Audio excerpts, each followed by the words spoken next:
Bonjour, je suis le docteur Madani, merci de me retrouver sur le canal Aloha Santé.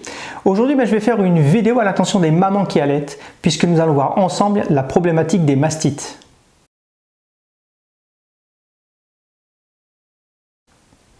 Alors, la mastite, c'est une inflammation du sein, avec parfois une infection bactérienne qui va s'ajouter. Alors, c'est une problématique qui est relativement fréquente et commune durant surtout les 3 premiers mois de l'allaitement. La mastite complique généralement en fait un problème d'engorgement du sein et de déficience du drainage du sein lors des tétées.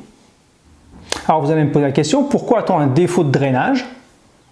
Eh bien, soit parce que les séances de tétée ne sont pas assez fréquentes, maman ne propose pas assez souvent le sein au bébé, ou alors maman, parce qu'elle est malade, ou bébé d'ailleurs également, les séances de tétée seront plus courtes et plus espacées, ce qui va favoriser ce phénomène d'engorgement.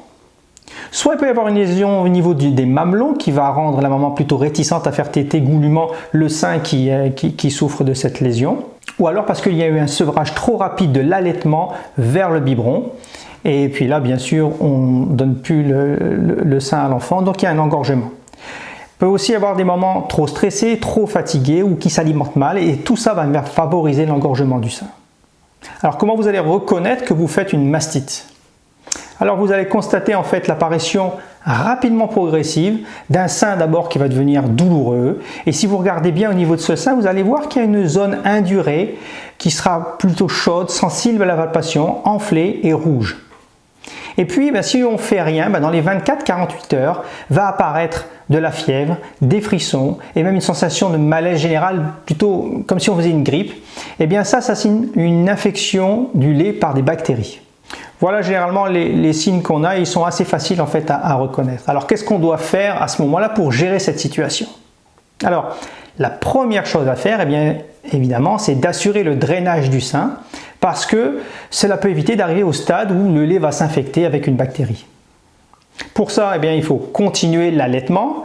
La mastite n'est pas une contre-indication à l'allaitement, bien au contraire. Et même si possible, il faut essayer d'augmenter les fréquences des tétées en veillant à bien vous hydrater évidemment. Alors pour bien drainer le sein infecté, on va commencer la tétée avec le sein qui est problématique.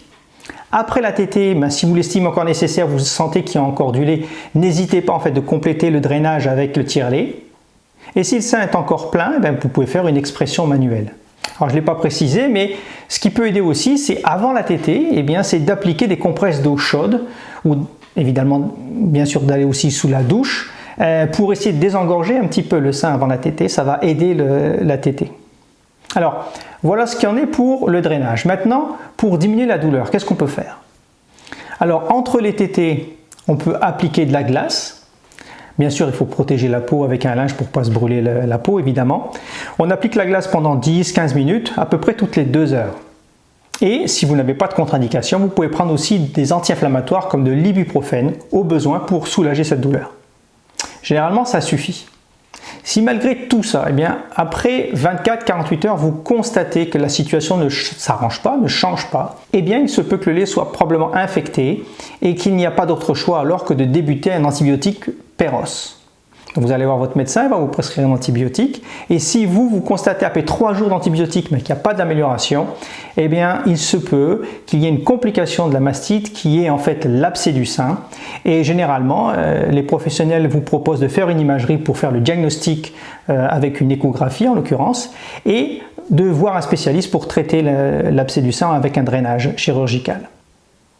Voilà, j'en ai fini avec cette vidéo. Juste vous rappeler que l'allaitement, c'est une très bonne décision, c'est pas cher, c'est ouvert 24 heures sur 24 et c'est toujours chaud. Voilà, j'espère que cette vidéo vous sera utile, chère maman, et puis moi je vous dis à très bientôt. Bye bye.